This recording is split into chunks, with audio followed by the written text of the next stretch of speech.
Assalamualaikum sahabat, selamat datang di Islam Media. Di sini, saya akan menjelaskan akan adanya masalah kesehatan ketika manusia mengkonsumsi daging babi. Sebelum kita masuk ke videonya, alangkah baiknya kita bersolawat kepada junjungan kita, Nabi Muhammad SAW.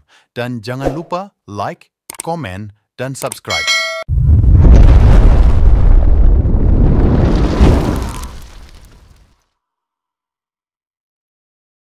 Islam melarang mengonsumsi beberapa daging hewan karena dianggap najis dan haram hukumnya. Salah satu daging hewan yang haram dikonsumsi adalah babi. Lantas, mengapa babi haram dikonsumsi? Ternyata ada sejarah haramnya babi dalam Islam.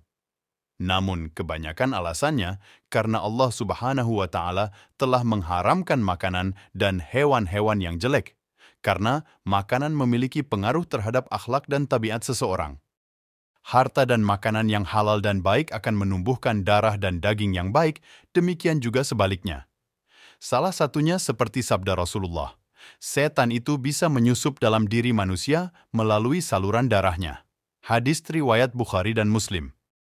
Berkaitan dengan hal tersebut, Ibnu Taimiyah rahimahullah berkata, diharamkan darah yang dialirkan karena darah seperti itu dapat membangkitkan syahwat dan menimbulkan amarah. Jika terus dikonsumsi, maka akan membuat seseorang bersikap melampaui batas. Saluran darah inilah tempat mengalirnya setan pada badan manusia.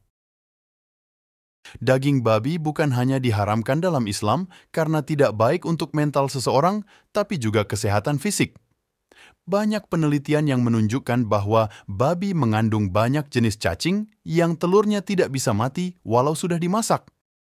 Inilah beberapa bibit penyakit dan bakteri yang dibawa babi. Cacing pita, cacing spiral, cacing tambang, cacing paru, dan cacing usus.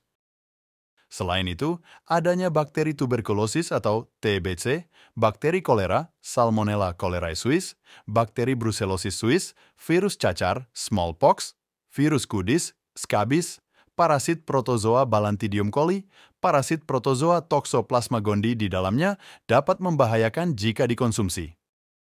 Adapun beberapa bahaya untuk kesehatan jika mengonsumsi daging babi yang perlu kamu waspadai. 1. Infeksi cacing gelang. Daging babi yang kurang matang dapat mengandung parasit Trichinella spiralis yang dapat menyebabkan infestasi cacing gelang pada manusia. Gejala infestasi cacing gelang meliputi kram perut, diare, demam, nyeri otot, dan rasa tidak nyaman pada perut. 2. Meningkatkan risiko penyakit jantung. Konsumsi lemak jenuh yang tinggi yang ada dalam daging babi dapat meningkatkan risiko penyakit jantung. Lemak jenuh dapat meningkatkan kadar kolesterol LDL yang berbahaya dan berkontribusi pada risiko obesitas. Oleh karena itu, membatasi konsumsi lemak jenuh dan memilih lemak tak jenuh adalah langkah penting untuk menjaga kesehatan jantung.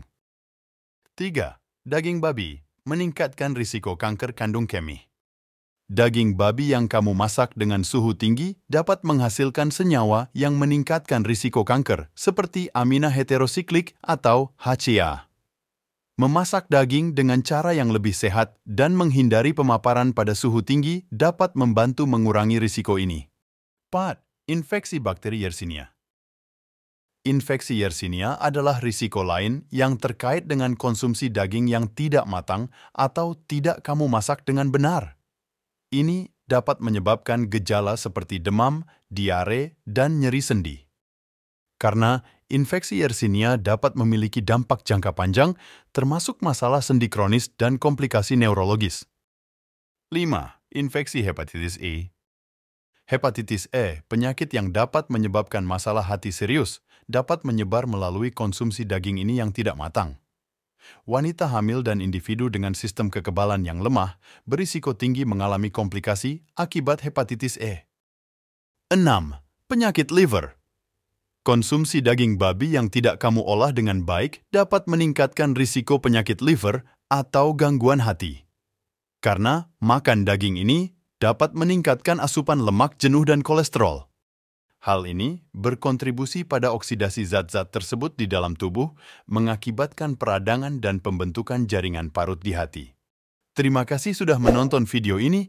Semoga kita bisa dijauhkan dari penyakit-penyakit tersebut. Wassalamualaikum warahmatullahi wabarakatuh.